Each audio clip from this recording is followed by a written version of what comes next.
जय हिंद। इस वीडियो में हम समझेंगे ट्रेन अपने ट्रैक को कैसे चेंज कर लेती है। किसी स्टेशन पर जब दो एक्सप्रेस ट्रेनें एक साथ पहुंचती हैं और एक लेट से है और एक टाइमली चल रही है तो स्टेशन मास्टर पहले किस ट्रेन को छोड़ेगा। और साथ ही आप देखे होंगे कि जब ट्रेन क्रॉस करती है तो एक बाएं हाथ में हरा झंडा लेकर क्यों दिखाया जाता है। देखिए, रेलवे ट्रैक को बिछाने का 1 किलोमीटर बिछाने का खर्चा 20 करोड़ आता है, लेकिन ये डिपेंड करता है कि रास्ते में अगर पहाड़ है या ब्रिज है तो ये खर्च बढ़ सकते हैं। इस ट्रैक को बनाने के बाद अगर आप चाहते हैं कि इसको इलेक्ट्रिक से चलाएं तो एक्स्ट्रा इलेक्ट्रिफिकेशन का खर्चा 1 करोड़ रुपए प्रति किलोमीटर आता है। देखिए, जो लोहे की पटरी गई है ना, उसको हम लोग कहते हैं रेल। इस रेल पे चलने वाली गाड़ी को कहते हैं रेलगाड़ी। अब ये रेल को ऐसे ही बिछा देंगे तो धंस जाएगा। तो इसको आप पढ़े होंगे कि एरिया बढ़ा दीजिएगा तो प्रेशर कम लगता है। तो एरिया बढ़ाने के लिए इसके नीचे स्लीपर बिछाते हैं। पहले ये स्लीपर लकड़ी के हुआ करते थे, लेकिन बरसात में वो सड़ जाते थे, तो बाद में सीमेंट के स्लीपर को लाया गया। तो ये बीच में जो बिछाए गए हैं स्लीपर है। एक रेलवे में जो ट्रेन में स्लीपर होता है सोने वाला, वो अलग है। ये लोहे का हो गया रेल, ये स्लीपर। रेल और स्लीपर को आपस में जोड़े रखने के लिए हम यहाँ पर एक क्लिप का प्रयोग करते हैं जो इस तरह से राउंड शेप में घुसा हुआ है, और क्लिप को फास्टनिंग द्वारा कस दिया जाता है। तो ये फास्टनिंग डिवाइस हो गया। रेल ट्रैक के किनारे बड़े बड़े पत्थर बिछा दिया जाता है। इन पत्थरों को हम बैलेस्ट कहते हैं। ये पत्थर कई रीजन से बिछाए जाते हैं, क्योंकि आप ट्रैक को तो ऐसे बिछा दिए हैं, लेकिन उसमें मजबूती कहाँ है? कहीं से बांधे हैं उसको, कहीं से सीमेंट से ढलैया किए हैं? नहीं, तो वो इधर उधर पूरा ट्रैक इधर से उधर हो जाएगा ट्रेन के लोड से। इसलिए वो इधर उधर ना घस के हम लोग क्या करते हैं, ट्रैक पर पत्थर बिछा देते हैं ताकि उसको एक जगह शेप मिल सके। साथ ही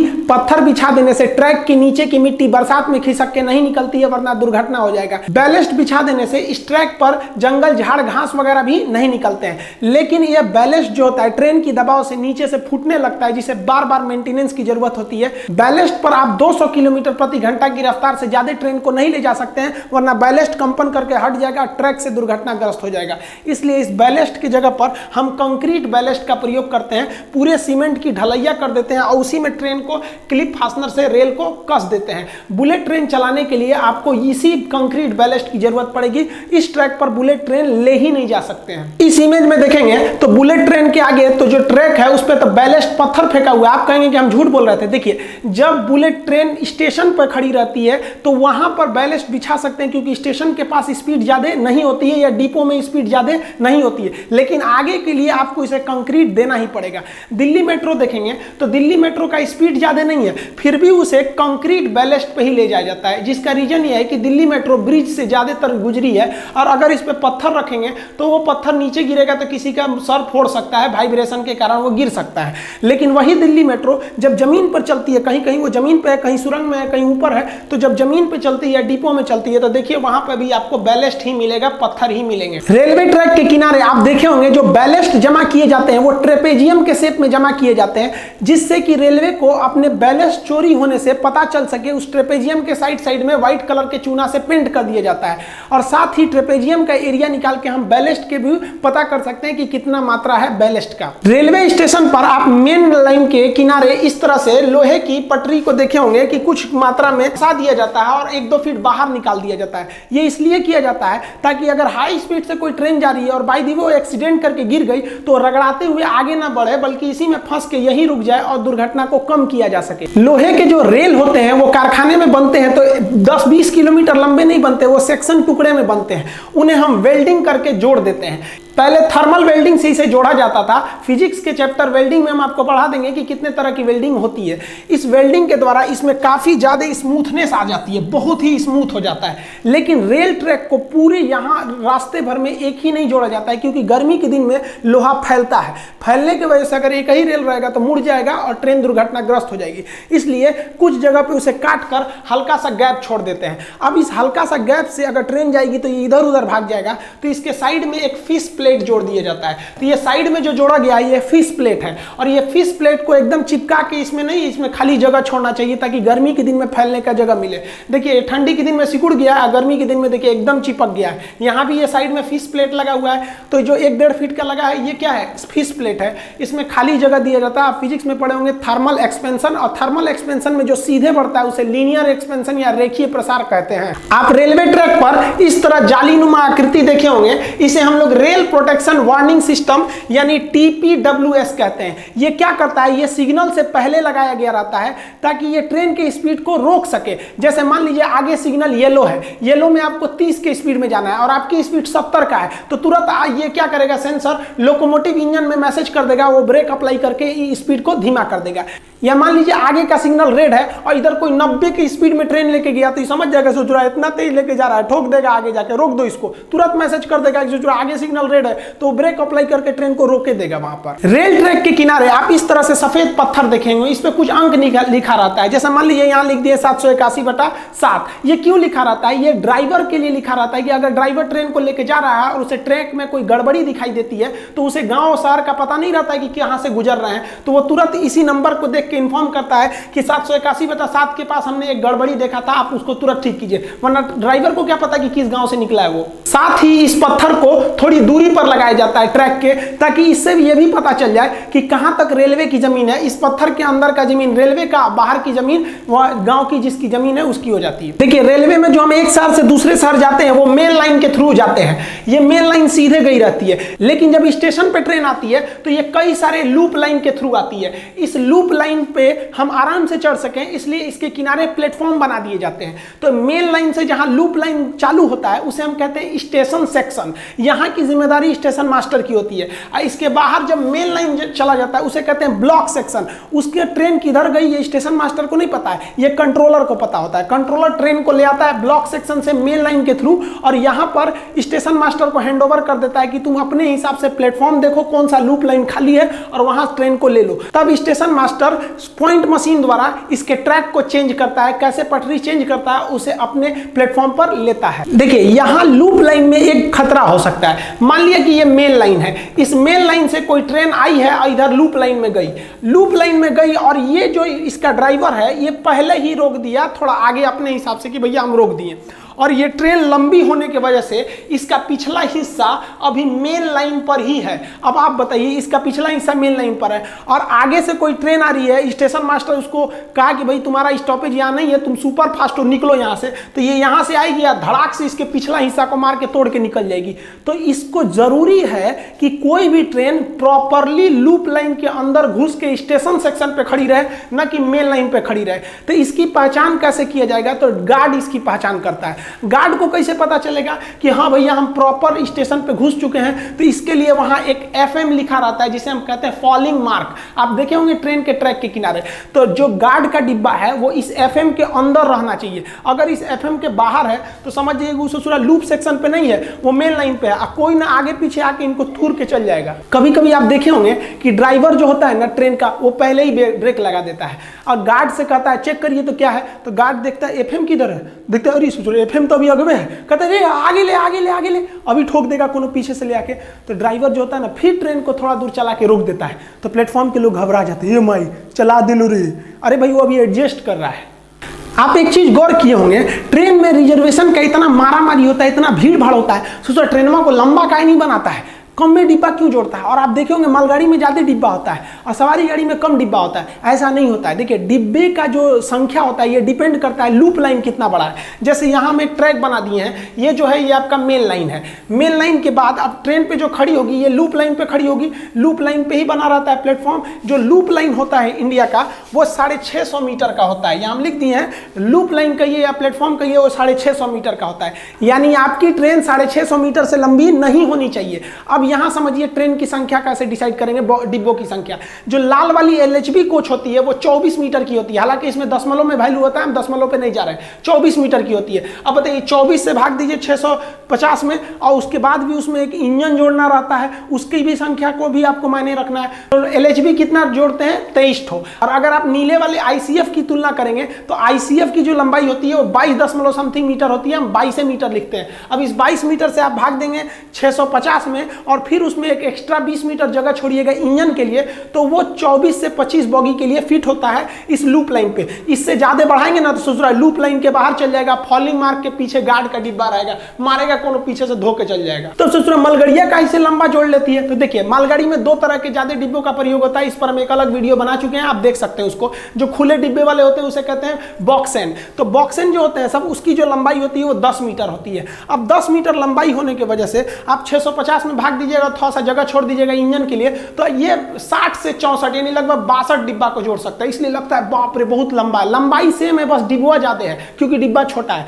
और ये कवर वाला देखेंगे बीसीएन को, तो बीसीएन की लंबाई थोड़ी ज्यादा होती है 15 मीटर, तो इसको भाग दीजिएगा आप 650 में, तो ये लगभग 42 तक में ये सूटेबल बैठता है क्योंकि इंजन को भी रखना है। तो ये 42 डिब्बा जोड़ सकता है। तो देखिए मालगाड़ी लंबी नहीं होती है, मतलब उसके डिब्बे छोटे होने की वजह से वो लंबी दिखती है। आप कहिएगा सर तब क्या जरूरत है हमको इतना ट्रेन बढ़ाने की, क्यों ना हम सबका लूप लाइन में बढ़ा दें। अब लूप लाइन बढ़ाइएगा ना तो पूरे हिंदुस्तान के स्टेशन को तोड़ना पड़ेगा और उनके लूप लाइन को बढ़ाना पड़ेगा, फिर प्लेटफॉर्म बढ़ाना पड़ेगा। इसलिए रेलवे कहती है कि इससे अच्छा है क्या है कि भैया ट्रेनें की संख्या बढ़ा देते हैं। अब आप कहेंगे कि सर रेलवे का खड़गपुर स्टेशन, सोनपुर स्टेशन, अभी गोरखपुर रेलवे स्टेशन का ये लूप लाइन इतना बड़ा क्यों है। देखिए रेलवे स्टेशन जो बनाए जाते हैं वो उस समय की परिस्थिति के हिसाब से बनाए जाते हैं। गोरखपुर के इस साइड में प्लेटफॉर्म बढ़ाने का जगह नहीं है, ना इस साइड में, सामने जगह है। तो वो क्या किया गया ना, इस लूप लाइन को ही बहुत ही लंबा कर दिया गया है, एक ही ट्रैक को, और उस पर 3 प्लेटफॉर्म बना दिया गया है। Platform number 1, platform number 2, platform number 2A। तो इस तरह करके 1355 मीटर लंबा कर दिया गया है उसको, और वो दुनिया का सबसे लंबा प्लेटफॉर्म हो गया है गोरखपुर का। अब आप सोचिएगा कि गोरखपुर में कैसे ट्रेन चल जाती है। तो देखिए मान लिया कि कोई ट्रेन है यहां पर आकर खड़ी हुई, ठीक है, प्लेटफॉर्म नंबर 1 पे, और यहां पहले से एक ट्रेन है, तो जाएगी कैसे, तो यहां पर एक सेक्शन बनाया गया, यहां से जाती है, उसके बाद ये मेन लाइन होकर चली जाती है। मान लीजिए कि ये दोनों प्लेटफॉर्म भरा हुआ है, ट्रेन को लेना है अगले 2A पर यहां पर, तो इस मेन लाइन से ट्रेन को लाया जाएगा और यहां क्रॉस सेक्शन से इसे घुसा दिया जाएगा। मान लीजिए बीच में कोई ट्रेन खड़ी है, इसको निकलना है, तो यहां से भी इस पे निकाल दिया जाएगा, मेन लाइन से निकालकर। उस पर पैनल बदलने का सिस्टम रहता है जिसको अभी हम समझाते हैं। रेल प्लेटफॉर्म पर आप इस तरह के एक आकृति देखे होंगे जिसमें खुरदुरा निकला रहता है गोटी टाइप का, ये रेड कलर के भी होते हैं। ये एक्चुअली विकलांग लोग के लिए बनाया जाता है, हैंडीकैप के लिए, ताकि वो इस खुरदुरे को पहचान के समझ सके कि उनका जो हैंडीकैप बॉगी होता है वो इसी के पास आएगा। देखिए जब कोई ट्रेन क्रॉस करती है स्टेशन से, तो स्टेशन पर एक फ्लैगमैन होता है जो बाएं हाथ में ग्रीन झंडा को लेकर उस ट्रेन को देखते रहता है कि कहीं इसमें कोई खराबी तो नहीं, कुछ चक्के वगैरह में फॉल्ट या कोई आवाज तो नहीं आ रहा। अगर आवाज आएगा तो दाहिने हाथ से तुरंत लाल झंडा दिखा देगा। अब आप कहिएगा ड्राइवर बा तो चल गया हरियर का देख के, अब रोकेगा कौन,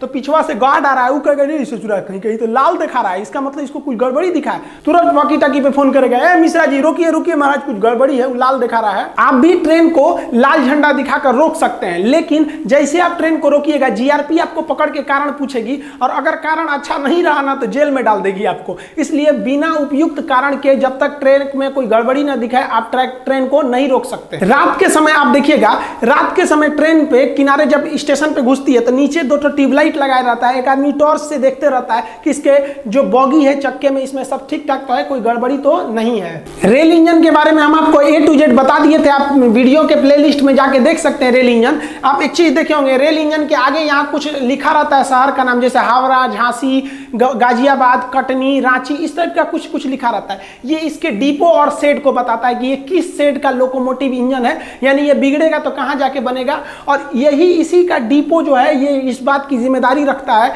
कि ये लोको अभी किस ट्रेन में है और कहां पर है, इसका रिकॉर्ड वही रखता है। जैसे ये हावड़ा है तो हावड़ा डिपो ही को पता होगा कि ये उसका इंजन जो है ये 3032 नाम का नंबर का ये इंजन कहां पर है, किस ट्रेन को अभी ये पुल कर रहा है। तो ये सारा रिकॉर्ड स्टेशन मास्टर की जिम्मेदारी नहीं रहती है, ये उस शेड और उस डिपो की जिम्मेदारी रहती है। और अगर इसमें कोई गड़बड़ी रहता है तो दूसरे लोकोमोटिव से खींचकर इसको इसकी शेड में भेज दिया जाता है कि देखो भैया ये तुम्हारा शेड है, इसमें क्या गड़बड़ी आया है। ट्रेन से ज्यादा सिक्योरिटी तो हमको रेल की रखनी पड़ती है कि ससुरा रेल ट्रैक हुआ ठीक है कि नहीं, तो सबको उलाट देगा। तो रेल ट्रैक के अंदर आई कुछ भी गड़बड़ी या क्रैक का पता लगाने के लिए हम अल्ट्रासाउंड डिटेक्टर नामक मशीन का प्रयोग करते हैं। ये इस ट्रैक में अल्ट्रासाउंड मशीनों को, तरंगों को भेजती है, और अगर उस तरंग 100% वापस नहीं आते हैं, किसी क्रैक से निकल जाते हैं, तो समझ जाता है कि भैया यहाँ ट्रैक में गड़बड़ी है, उसको चेंज करके निकाल दिया जाता है। आप इस तरह से देखे होंगे ट्रैक पर घुमाते हुए ऐसे छोटी मशीनों को। देखिए हम लोग के यहाँ डबल रेल ही चलती है, 2 ट्रैक होती है, लेकिन यूरोप वगैरह में अन्य देशों में थर्ड रेल भी होती है। थर्ड रेल क्या होता है, 2 रेल पर तो ट्रेन के चक्के दौड़ रहे होते हैं और एक रेल पर बिजली की सप्लाई दी गई रहती है और वहां से वो बिजली ले रहा होता है। आप यहां देखिए ये थर्ड रेल से अपनी बिजली ले रहा है। ये सुरक्षित नहीं माना जाता है, कोई चढ़ गया तो मरिए जाएगा ससुरा, लेकिन इसका प्रयोग हम सुरंगों में करते हैं। मान लीजिए कि सुरंग में ऊपर तक जगह नहीं है ऊपर से OHE ले जाने का, तो थर्ड रेल से हम उसको बिजली देकर ले जा सकते हैं। देखिए ट्रेन का जो चक्का होता है वो अंदर से ट्रैक को पकड़ के चलता है, अंदर से पकड़ा रहता है, तो जरूरी है कि अंदर का एरिया ट्रैक का खाली रहे, कोई कचरा ना जाए। तो जब सड़क को क्रॉस करते हैं ना रेलवे लाइन से, तो सड़क बीच में भी भर दिया जाता है। तो मान लीजिए कि आपने बीच में सड़क भर दिया, तो ये इसका सीमेंट अंदर भर जाएगा। अब अंदर भर जाएगा तो ट्रेन जो होता है वो अंदर से ही पकड़ कर चलता है, अंदर से पकड़ के चलेगा तो कंक्रीट में टकरा के उलट सकता है। इसलिए यहां पर एक ठो गार्ड रेल को जोड़ दिया जाता है। ये गार्ड रेल जो होता है कि किसी भी कचड़े को ट्रैक के पास नहीं आने देता है जहां रोड क्रॉस हुई रहती है। साथ ही ब्रिज पे भी ये भी आकार का गार्ड रेल आप देखिएगा, ये ब्रिज को जो एक्स्ट्रा मजबूती देने के लिए बनाया जाता है, क्योंकि ब्रिज के नीचे जो जमीन नहीं रहती है तो एक्स्ट्रा मजबूती देने के लिए भी शेप का गार्ड रेल बना दिया जाता है। इसे हम लोग कहते हैं गार्ड रेल। देखिए ट्रेन की जो पटरी होती है वो चेंज कैसे करती है। ट्रेन का जो चक्का होता है ना वो ट्रैक को अंदर से पकड़ कर चलता है। अब अंदर से पकड़ के चलेगा तो वो इस ट्रैक को, जैसे मान लीजिए कि इन दोनों ट्रैक को पकड़ा हुआ है, इसको पकड़ के चलेगा तो ये यहाँ अंदर से जाएगा, अंदर से जाने के बाद इसको पकड़ के इधर चला जाएगा। और अगर इन दोनों को पकड़ा है तो ये अंदर अंदर यहाँ से चला जाएगा। ट्रैक बाहर से नहीं बल्कि अंदर से पकड़ के चलते हैं। पहले इन ट्रैक को घुमाने के लिए एक ट्रैकमैन होता था जो इसको घुमाता था, पॉइंट मैन बोला जाता था उसको। और ये पॉइंट मैन जहाँ ज्यादा ट्रैक होते थे तो उसके लिए केबिन बना दिया जाता था। आज ये केबिन किसी काम के नहीं है, हालांकि बड़े स्टेशनों पे मालगाड़ियों के शंटिंग के लिए इसका काम किया जाता है। आप इस तरह से देखे होंगे, जैसे ट्रेन में घुसते होंगे स्टेशन के एरिया में तो आपको केबिन मिलता होगा, दोनों साइड में केबिन, पश्चिम केबिन, पूरब, इस तरह से लिखा रहता होगा। आज के समय में जो ट्रेन ट्रैक चेंज करती है वो एक पॉइंट मशीन द्वारा चेंज कर देती है। जैसे यहाँ देखिए एक मशीन होती है, ये जो स्विच पॉइंट होता है इस ट्रैक को आगे पीछे करके घुमा सकती है। आप यहाँ समझिए फिर वीडियो में समझाते हैं। ट्रेन जो होता है उसका चक्का वो अंदर से पकड़ के चलता है ट्रैक को। अब यहाँ देखिए ट्रेन का चक्का ये अंदर की ओर एक्स्ट्रा निकला हुआ है इतना, तो ये जो होता है एक्स्ट्रा निकला हुआ ये अंदर से पकड़ लेता है ट्रैक को। अब देखिए ये ट्रैक जहाँ जाएगी ना वहीं ये ट्रेन जाएगा। ट्रेन में स्टीयरिंग नहीं होती है। ट्रेन का चक्का पटरी को अंदर से पकड़ लिया है, अब पटरी जिधर जाएगी ट्रेन उधर जाएगी। अब आप बताइए यहाँ से अगर इसको पकड़े हुए हैं और यहाँ से इसको पकड़े हुए हैं अंदर से, तो आप बताइए यहाँ अंदर से पकड़ेगा तो ये वाली ट्रैक तो साइड में है, इसको तो पकड़ ही नहीं पाएगा, तो ये सीधे निकलेगा इस ट्रैक के थ्रू यहाँ से सीधे। और यहाँ देखिए यहाँ आ गया है तो ये अंदर से इधर वाली ट्रैक को पकड़ लेगा और इधर वाली ट्रैक को पकड़ के ये इधर से घूम जाएगा। समझ में आया? लेकिन अगर वही हिस्सा अगर हम कहेंगे इसमें कि अगर हम इसका पॉइंट चेंज कर दे, इसको उधर सटा दे, तो ये वाला इधर से हट जाएगा तो ये इधर चला जाएगा और ये वाला इस ट्रैक पर आ जाएगा। देखिए ये रेल जो है ये अंदर से ट्रैक को पकड़े हुए है। अब आप बताइए ये इस ट्रैक को पकड़े हुए हैं और ये वाली जो ट्रैक है पतली सी, ये इस ट्रैक के टच में ही नहीं है, तो ये सीधे आएगी इस ट्रैक के निकल जाएगी। अब यहाँ आपको कंफ्यूजन होगा, तो चक्का अंदर से पकड़ता है तो अंदर से पकड़ेगा तो इस यहाँ तक तो इसको पकड़ के आएगा, लेकिन इसके बाद ये इस ट्रैक को पकड़ लेगा और ये इससे चला जाएगा आगे की ओर सीधे। आगे जाने के बाद देखिएगा यहाँ एक नोकीली आकृति मिलती है, ये दोनों तरह की ट्रेनों को अपने ऊपर लेके जाने देता है। तो इस कोना को हम फ्रॉग या नोज कहते हैं। यहाँ से ये ट्रेन इधर जाएगी, इधर जाएगी तो भी इस कोना को टच करेगी और इधर आएगी तो भी इस कोना को टच करेगी। इस टच करने वाले को हम क्या कहते हैं? नोज या फ्रॉग कहते हैं। और ये ट्रैक जो इधर उधर हो जाता है इसे हम स्विच पॉइंट कहते हैं। पहले इसे मैकेनिकली किया जाता था, उसे पॉइंट मैन कहते थे, अभी ये तो पूरी तरह से मशीन से हो जाता है। अब ध्यान दीजिए ये ट्रेन आ रही है और ये सीधे चली जाएगी यहाँ पर, क्योंकि ये जो पॉइंट स्विच था ये इधर था। अब जैसे ये इधर चिपक गया, अब ये इस साइड में ट्रेन घूम जाएगी, लेकिन ये कॉमन फ्रॉग से गुजरेगी, कॉमन नोज से।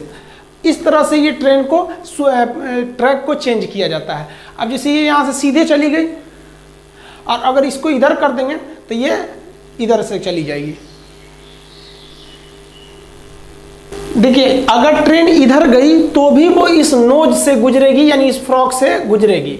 और अगर इस पॉइंट स्विच को हम उधर घुमा दिए तो ये इस ट्रैक को पकड़ के इधर आ जाएगी, उसके बाद भी इस वाले ये फ्रॉग से गुजरेगी। ये कॉमन होता है। देखिए ट्रेन में जब एक सिंगल लाइन होता है, मेन लाइन डबल ना होके एक ही सिंगल लाइन होता है, तो प्लेटफॉर्म से जब ट्रेन को छोड़ा जाता है तो बीच में एक ही ट्रेन को छोड़ सकते हैं, क्योंकि बीच में डबल रास्ते नहीं है आने जाने के लिए। तो ऐसी स्थिति में ट्रेन को क्रॉसिंग कराया जाता था। जैसे मान लीजिए आगे से कोई ट्रेन छोड़ दिया है तो किसी ट्रेन को आप स्टेशन पर रोक के रखिए जब तक कि वो आगे से क्रॉस ना कर जाए, तो इसे क्रॉसिंग कहते हैं। टेक्निकल भाषा में एग्जिंग कहते हैं। जैसे यहाँ देखिए ये ट्रेन खड़ी है है यहाँ पर, इसको रोक के रखा गया जब तक कि ये मेन लाइन से ये वाली ट्रेन आगे से क्रॉस न कर जाए। जब किसी ट्रेन को प्लेटफॉर्म पर खड़ा कराकर सिंगल लाइन के होने की वजह से आगे से क्रॉस करा दिया जाता है, उसके बाद इसको भेजते हैं, तो इसे हम लोग एग्जिंग या क्रॉसिंग कहते हैं। टेक्निकल भाषा में एग्जिंग, हम लोग कहते हैं क्रॉसिंग। लेकिन आज के समय में डबल लाइन है, आने वाला रास्ता अलग है, जाने वाला रास्ता अलग है। तो कोई ट्रेन सामने से आ रही है तो उसके लिए कोई रुकता ही नहीं है, बाईं वाली ट्रैक से चला जाएगा इधर वाला, उधर से आ जाएगा वो। तो डबल ट्रैक होने से क्रॉसिंग होती ही नहीं है, डबल ट्रैक होने से प्रेसीडिंग होने लगती है। कैसे कि मान लीजिए कोई ट्रेन आ गई, अब दोनों ट्रेनें एक साथ प्लेटफॉर्म पर आई हैं, अब स्टेशन मास्टर किसको छोड़ेगा? तो मान लीजिए एक पैसेंजर है, एक सुपर फास्ट है, तो पहले सुपर फास्ट को छोड़ देगा। सुपर फास्ट को ज्यादा वैल्यू दिया गया, तो किसी चीज को ज्यादा वैल्यू देना प्रोसीडिंग कहलाता है। तो इसको क्या कहते हैं? प्रोसीडिंग। मतलब एक कम वैल्यू की ट्रेन को रोककर एक ज्यादा वैल्यू की ट्रेन को पीछे से क्रॉस करा दीजिए, तो इसे प्रेसीडिंग कहते हैं। लेकिन क्या होगा जब सेम कैटेगरी की ट्रेन, जैसे मान लीजिए दो सुपर फास्ट एक साथ पहुंच जाए, अब इसमें किसको प्रेसीडिंग दीजिएगा भैया? कौन जाएगा पहले? तो इसमें जरूर कोई ना कोई लेट होगी। तो इंडियन रेलवे का हिसाब है कि लेट ट्रेनों का हिसाब रखना है कि किस स्टेशन पे कितना मिनट लेट हुई। अब मान लीजिए एक ट्रेन आई है, वो भी सुपर फास्ट है, दूसरी वो भी सुपर फास्ट, लेकिन एक लेट है, तो उस ससुरा का चार्ट अपने बनिए रहा है कि कहां कहां लेट हुई है। अब उसके चक्कर में दूसरकों को लेट करिएगा तो इसका भी लिस्ट बनाना पड़ेगा। इसलिए अगर सेम टाइम पे पहुंच गई है, या फिर जो लेट है वो पहले पहुंची है और जो टाइम से वो बाद में आई है, तो क्या करेंगे? जो टाइम से आई है उसको क्या कर देंगे? प्रेसीडिंग कर देंगे, निकाल देंगे। भैया तुम निकल पहले, क्योंकि तुम्हारा हिसाब किताब नहीं हो रहा है, तुम टाइम से आई बकलो लेट हो गया, तू बाद में निकलियो। आई होप आप समझ गए होंगे ट्रैक के बारे में। किसी अन्य वीडियो में रेलवे में प्रयोग होने वाले जितने भी साइन बोर्ड है और सिग्नल का मतलब क्या होता है, डबल येलो पे स्पीड कितनी रहेगी, सिंगल येलो पे क्या होगा, ब्लू कलर के सिग्नल का मतलब क्या होता है, तो सिग्नलिंग सिस्टम का प्रयोग बता देंगे। और कभी कभी आप देखे होंगे कि ट्रेन बिना मतलब है का प्लेटफॉर्म पे 1 घंटा रोक देता है या बीच में रोक देता है, इस सब का मतलब क्या होता है, इसको कभी नेक्स्ट वीडियो में समझा देंगे। तब तक के लिए जय हिंद।